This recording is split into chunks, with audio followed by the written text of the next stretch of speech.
हरे कृष्णा, हरि बोल। आज मैं एक ऐसे टॉपिक के साथ आप लोगों के पास आई हूँ, आप लोगों के सामने आई हूँ। एक ऐसा टॉपिक लेके जिससे सुनने के बाद मुझे बहुत तकलीफ हुई। मुझे समझ में नहीं आया कि मैं किसे क्या जवाब दूँ, क्योंकि मैं कुछ दिनों से टोल हो रही हूँ। एक तरह से देखा जाए तो मैं अपने आस पड़ोस के लोग ही मुझे कुछ ऐसी बातें कह रहे हैं जो मुझे समझ में नहीं आती कि वो किस प्रकार से उन्हें मैं एक्सप्लेन करूं या आंसर दिया जाए। तो मैं आप लोगों के सामने मैं सोचा कि आप लोगों के साथ ही इस बात को शेयर किया जाए। पहला सवाल तो ये कि इस उम्र में तुमने भक्ति क्यों शुरू कर दी?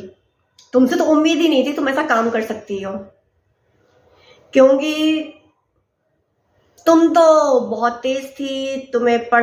तुम दिन रात से पढ़ती थी, किताबों में रहती थी, तो अचानक से ये भक्ति का मार्ग कैसे चुन लिया? दूसरा सवाल, भक्ति करनी ही थी तो कृष्ण की करनी है तो करो, बट तुमने इस्कॉन क्यों ज्वाइन कर लिया? ठीक। तीसरा, इतनी सी उम्र में, ठीक है, अभी जितना कर रहे हो उतना एवरेज है, उससे ज्यादा मत करने लगना, क्योंकि ये आपकी उम्र नहीं है।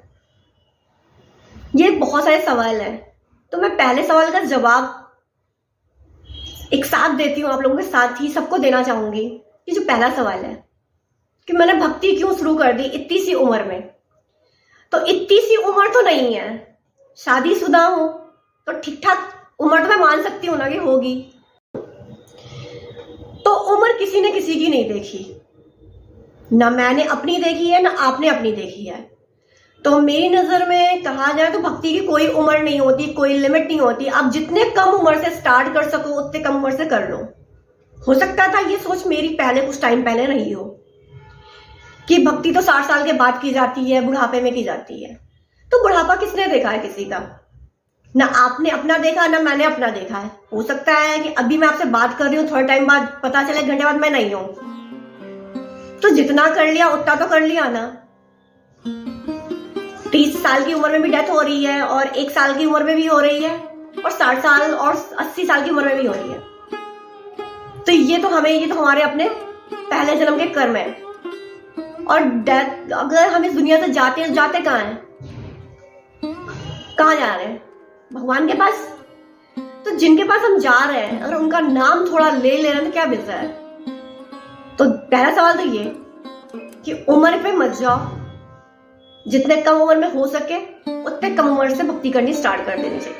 और भक्ति का मतलब है क्या? भगवान का नाम लेना, बस ना। भगवान ये तो नहीं कह रहे कि भाई आप डेली रूटीन का जो काम है वो ना करें, आप अपने घर में काम नहीं करें, नौकरी नहीं करें, पढ़ाई नहीं करें, अपने बच्चों पे ध्यान नहीं दें, अपने फैमिली पे ध्यान नहीं दें, सब कुछ छोड़ के मेरे शरण में आ जाओ। भगवान ऐसा नहीं कहते किसी से। अगर विद इन 24 आवर्स में आप 2-3 मुश्किल से 1-2 घंटे भगवान का नाम ले लेते हो तो क्या घट रहा है? 1-2 घंटे हम गॉसिप में निकाल देते हैं, टीवी सीरियल में निकाल देते हैं, सास बहू की लड़ाइयां देख के निकाल देते हैं, आस पड़ोस में बैठ के चुगली करके निकाल देते हैं। और अगर हम भगवान के पास आते हैं, उनका 2 घंटे नाम लेते हैं, तो हमें इन निगेटिविटी से एक तो हम दूर रहेंगे और हमें पॉजिटिविटी मिलेगी और हमें आत्मा को थोड़ी सी शांति मिलेगी, रिलैक्स मिलेगा। क्योंकि जब हम बहुत परेशान होते हैं, हम मंदिर में जाते हैं और हम कहते हैं हाय कितना पीसफुल माइंड होता है, वहां पे कितनी पीसफुल जगह होती है, तो उन चीजों से हमें शांति मिलती है। वैसे अगर हम अपने घर में बैठ के थोड़ी 2 घंटे 1-2 घंटे अगर भगवान का नाम लेते हैं तो हमें वही पीस, वही शांति वहां भी मिलती है। दूसरा सवाल है, आपसे उम्मीद नहीं थी कि आप ऐसा करेंगी। क्यों भाई, क्यों उम्मीद नहीं थी? मैं क्यों पूजा नहीं कर सकती? मुझे बताएगा कोई कि मैं क्यों नहीं कर सकती? क्या मैं यूपीएससी या यूपीपीएससी की तैयारी करती हूँ तो यूपीपीएससी या यूपीएससी की तैयारी करने वाले लोग भक्ति नहीं कर सकते, पूजा नहीं कर सकते? क्यों पढ़े लिखे लोग पूजा नहीं करते? क्यों नहीं करते? किसने कहा? मैं तो देखती हूँ कि एक अच्छे से अच्छे पढ़े लिखे लोग पूजा कर रहे हैं, एक आईएएस पूजा कर रहा है। भाई क्यों नहीं कर सकते हम लोग? भगवान ने या कृष्ण ने हमसे ये नहीं कहा कि तुम पेपर मत दो, यूपीएससी की तैयारी करने छोड़ के मेरे पास आ जाओ। मेरे पास टाइम था, उन्होंने मुझे अपनी ओर बुलाया और मैं उनके पास चली गई पूजा करने। ठीक। तीसरा सवाल जो बहुत ज्यादा कंट्रोवर्सी है मेरी लाइफ में कि आप पूजा तो कर रही हैं, ठीक, तो इस्कॉन ही ज्वाइन क्यों किया? भाई साहब, मैं आपसे पूछ के जाऊं कि मैं इस्कॉन जाऊं या कहां जाऊं? इस्कॉन को इतना बुरा क्यों माना गया? क्योंकि उसका सबसे पहले जो बनाया गया वो न्यूयॉर्क में बनाया गया इसलिए, या हवाई लैंग्वेज विदेशों में बनाया गया इसलिए? इस्कॉन को अंग्रेजों का ही मंदिर क्यों कहा गया? क्योंकि इस्कॉन में इंडियन से ज्यादा अंग्रेज मिलते हैं? भाई, इस्कॉन में कृष्ण जी की पूजा होती है, कृष्ण हमारे आराध्य हैं, इसलिए अंग्रेजों का मंदिर कहना तो बंद करें पहली बात, ठीक। और जो सबसे बड़ी गलतफहमी है लोगों की, इस्कॉन जो है वो पैसे, इंडिया से पैसे कमा के बाहर विदेशों को भेजता है। ये सबसे बड़ी अफवाह है। ये मुझे लगता है कि यूट्यूब, इंस्टाग्राम, फेसबुक की एक सिर्फ अफवाह है। तो इन चीजों से बाहर निकलिए। अगर इस्कॉन को पैसे कमाने होते तो सबसे पहले वो मंदिर इंग्लैंड में नहीं बना के, वो विदेशों में नहीं बना के, वो इंडिया में बनाता, ठीक, और वहां पे अपनी एक बैंक खोलता, यहां से पैसे कमा के वहां पे डिपॉजिट करता रहता। तो उसने ऐसा तो नहीं किया। उसने पहले मंदिर बाहर बनाया, उसके बाद इंडिया में आया, ठीक है। दूसरी बात, देखा जाए अगर इस्कॉन में ढोंग हो रहा है, एक तरह से वो सिर्फ पैसे कमाने की संस्था बनाई गई है, तो सुबह 4 बजे उठकर मंगला आरती क्यों करते हैं? ठंडी, गर्मी, बरसात कुछ भी हो, वो सुबह 4 बजे उठते हैं, मंगला करते हैं, नहा धो के। तो 4 बजे, 4:30 बजे की मंगला के लिए उन्हें 3, 3:30 बजे उठना पड़ता, वो नहाते धोते होंगे, उसके बाद मंगला अटेंड करते हैं सब। तो आप बताइए, हम भी क्या, इस्कॉन वाले भी चाहते हैं वो आराम से सोते रहे, सुबह 8 बजे आराम से उठे? उन्हें क्या जरूरत है 4 बजे उठने की? और 4 बजे उन्हें कौन देख रहा है?